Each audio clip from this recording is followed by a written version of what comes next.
Hello साथियों, मैं BL लूणा मेरे यूट्यूब चैनल स्टडी टाइम में आपका हार्दिक स्वागत करता हूं।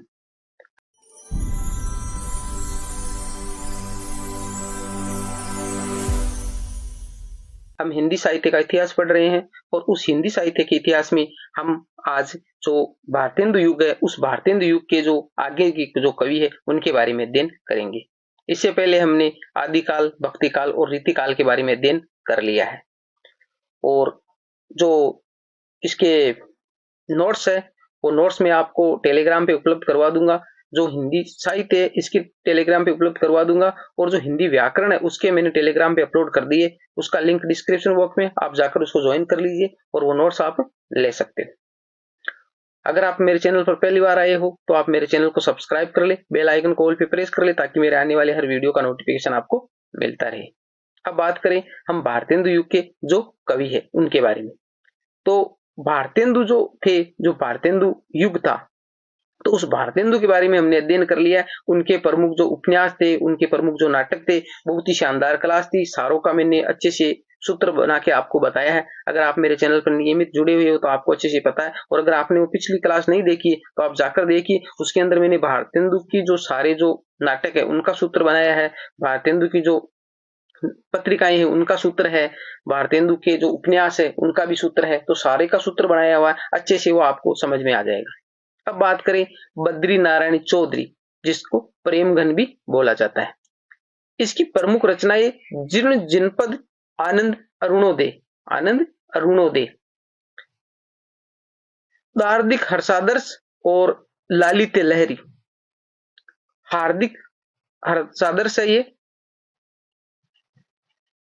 इस प्रकार है हार्दिक, हार्दिक हर्षादर्श। उपनाम की बात करें तो अब्र, इनका उपनाम था अब्र। जो उर्दू में ये रचनाएं करते थे, उर्दू में जब रचनाएं लिखते थे तो उस समय इनका नाम अब्र था। पूछा गया है कि भारत इसे बद्री नारायण चौधरी का जो उपनाम है वो था अब्र। अब नागरी निरद जो पत्रिका थी, नागरी निरद 1893 ईस्वी साप्ताहिक थी और ये मिर्जापुर से निकलती थी।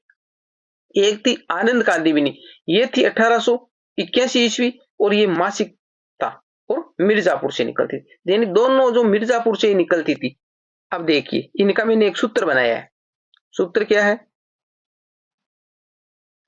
सूत्र मैंने बनाया है बद्री आना मिर्जापुर, बद्री आना मिर्जापुर 8193। ठीक है, आगे आ गया मासा, बद्री आना मिर्जापुर 8193 मासा। अब देखिए बद्री का मतलब हो गया बद्री नारायण चौधरी प्रेमगन, आना का मतलब, आ का मतलब हो गया आनंद कादिबिनी और ना का मतलब हो गया नागरी नृत्य। ठीक है, मिर्जापुर, दोनों मिर्जापुर से प्रकाशित होती। अब 8193, तो 1881 में तो जो आनंद कादिबिनी है वो थी, आनंद कादिबिनी वो 1881 में थी, और ना का मतलब नागरी नृत्य वो 1893 ईस्वी थी। ठीक है, अब आ गया मासा, मा का मतलब मासिक। तो मासिक कौन सी थी? जो पहले आई आनंद कादिबिनी है वो क्या थी? मासिक थी। और सा का मतलब साप्ताहिक, साप्ताहिक कौन सी थी? जो नागरी नृत्य थी। तो बस इतना सा आपको याद रखना, कंफ्यूजन नहीं होगा। ऐसे आप याद रखोगे ये साप्ताहिक थी या मासिक थी, इसकी सन कौन सी थी, तो आपको कंफ्यूजन होगा। सिर्फ इतना से याद रखना, बद्री आना मिर्जापुर 8193 मासा। मान लिया कि बद्री है वो किसी के मासा जी है, किसी के मासा जी है और उसको बुला रहे हैं, तो बद्री आना मिर्जापुर, मिर्जापुर उनका गांव है, तो ये जो कोई है वो मिर्जापुर उनको बुला रहे हैं, तो बद्री आना मिर्जापुर 8193 मासा। आचार्य शुक्ल के अनुसार हिंदी में समालोचना का सूत्रपात बालकृष्ण भट्ट व बद्री नारायण चौधरी ने किया था। यानी आचार्य रामचंद्र शुक्ल का मानना है कि जो हिंदी साहित्य है, उस हिंदी साहित्य के अंदर जो समालोचना है, उस समालोचना का जो सूत्रपात है वो बालकृष्ण भट्ट और बद्री नारायण चौधरी ने ही किया था। आगे देखिए,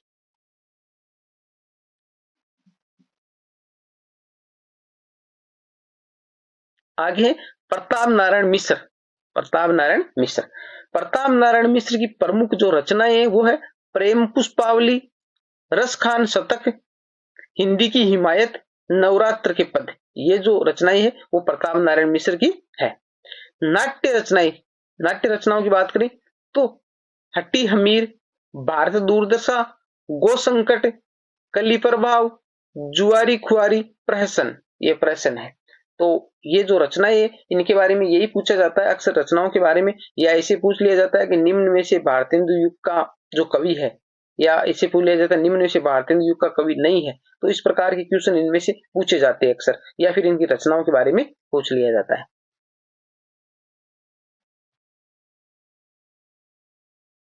आगे है जो ब्राह्मण पत्रिका थी, ब्राह्मण पत्रिका थी उसका ये संपादक करते थे। 1883 ईस्वी कानपुर से, और ये मासिक थी। ठीक है, देखिए ये जो अलग अलग है, यानी हमारे जो प्रताप नारायण मिश्र है, यानी ये जो ब्राह्मण है ना वो प्रताप नारायण मिश्र की पत्रिका है, ब्राह्मण पत्रिका वो प्रताप नारायण मिश्र की है। 1883 ईस्वी में थी और कानपुर से निकलती थी और मासिक थी। तो इसका तो कोई एक ही है और सूत्र मैंने बनाया नहीं है, क्योंकि जो ब्राह्मण पत्रिका वो प्रताप नारायण मिश्र के द्वारा निकाली जाती थी, उसका संपादन प्रताप नारायण मिश्र करते थे। 1883 ईस्वी का सन है प्रकाशन का, और कानपुर से आती थी। ठीक है, और मासिक थी। किसी नाटक में अभिनय करने के लिए मूंछ मुड़वाने के लिए अपने पिता से आज्ञा मांगी, पूछा गया है। यानी कोई नाटक था, उस नाटक में ये अभिनय करना चाहते थे, यानी नाटक में जो पात्र की किसी की भूमिका निभाना चाहते थे और उसमें इनको मूंछ है वो कटवाना था, मूंछ को मुंडवाना था। तो उसके लिए क्योंकि जो मर्द होता है उसके मूंछ का सवाल होता है, यानी मूंछ रखना जरूरी है। मूंछ को वो नहीं, आजकल तो कटवाते पर उस टाइम में मूंछ रखते थे। तो इसने अपने पिता से आज्ञा मांगी कि भाई इस नाटक में मेरे को काम करना है, तो मैं इस मूंछ को मुंडवाऊं या नहीं मुंडवाऊं। तो ऐसा पूछा जाता है, तो ये याद रखना ये लाइन। हरगंग कविता के कारण इनको प्रसिद्धि मिली, यानी हरगंग कविता है इसके कारण इसको प्रसिद्धि मिली। हिंदी हिंदू हिंदुस्तान का नारा दिया, प्रताप नारायण मिश्र ने हिंदी हिंदू हिंदुस्तान का नारा दिया, मोस्ट पूछा गया है। आचार्य हजारी प्रसाद द्विवेदी ये सहज चटुल शैली के पुरस्कर्ता थे, यानी आचार्य हजारी प्रसाद द्विवेदी ने इसको कहा है ये सहज चटुल शैली के पुरस्कृतकर्ता थे प्रताप नारायण मिश्र। आचार्य शुक्ल ने इन्हें हिंदी का एडिशन कहा है, ये भी मोस्ट है, हिंदी का एडिशन। आचार्य रामचंद्र शुक्ल ने हिंदी का एडिशन कहा किसको? प्रताप नारायण मिश्र को। हिंदी का एडिशन कौन है? प्रताप नारायण मिश्र। आगे देखिए, आगे अंबिका दत्त व्यास, अंबिका दत्त व्यास।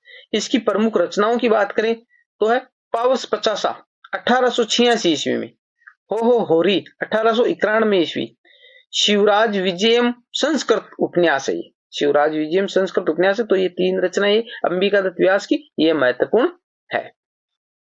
पीयूष पर्वा पत्रिका का संपादन किया, पीयूष पर्वा पत्रिका है इसका संपादन किसने किया था? अंबिका दत्त व्यास ने। तो एक पत्रिका है वो अलग अलग आपको याद रखना, अच्छे से पूछा जाता है। तो पीयूष पत्रिका वो अंबिका दत्त व्यास की है। घटिका शतक, शतावधान व अभिनव बाल भट्ट अन्य नाम, यानी इनके जो अंबिका दत्त व्यास है उसके अन्य नाम है घटिका शतक, शतावधान व अभिनव बाल भट्ट। तो ये तो कम ही पूछा जाता है, बाकी आपको मोटा मोटी दिमाग में रखना है।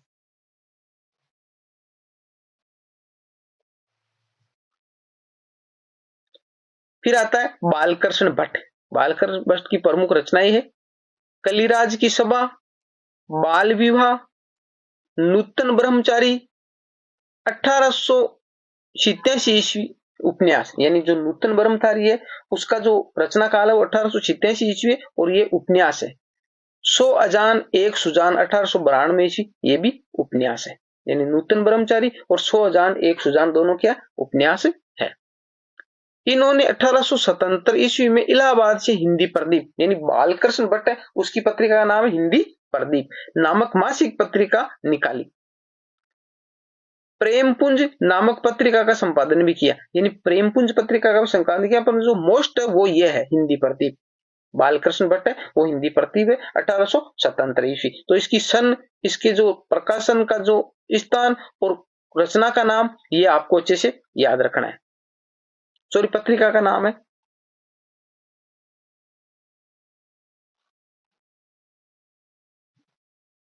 ये भारतेंदु मंडल के कवियों में सबसे वरिष्ठ कवि माने जाते हैं।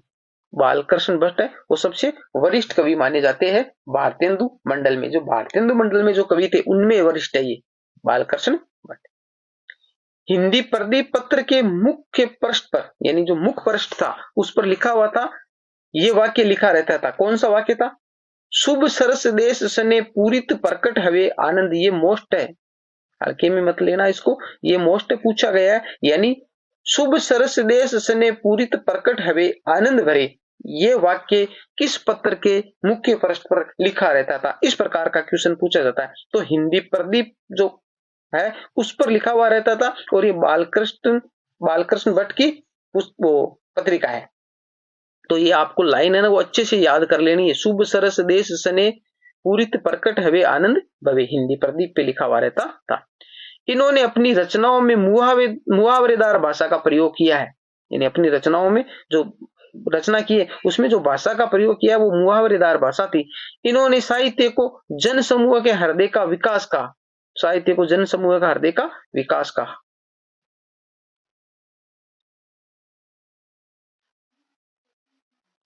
आचार्य हजारी प्रसाद द्विवेदी ने इसके बारे में कहा, ये तीखी और झंझना देने वाली भाषा में खरी खरी सुना देने वाले कवि माने जाते हैं। यानी बालकृष्ण भट्ट है, उसके बारे में आचार्य हजारी प्रसाद द्विवेदी ने कहा, ये तीखी और झंझना देने वाली भाषा में खरी खरी सुना देने वाले कवि माने जाते हैं। तो यहाँ से पूछा जाता है कि ये किसके बारे में कहा था? तो बालकृष्ण भट्ट के बारे में कहा था। किसने कहा था? हजारी प्रसाद द्विवेदी ने कहा था। आगे देखिए, राधा कृष्ण दास प्रमुख रचनाएं हैं इनकी।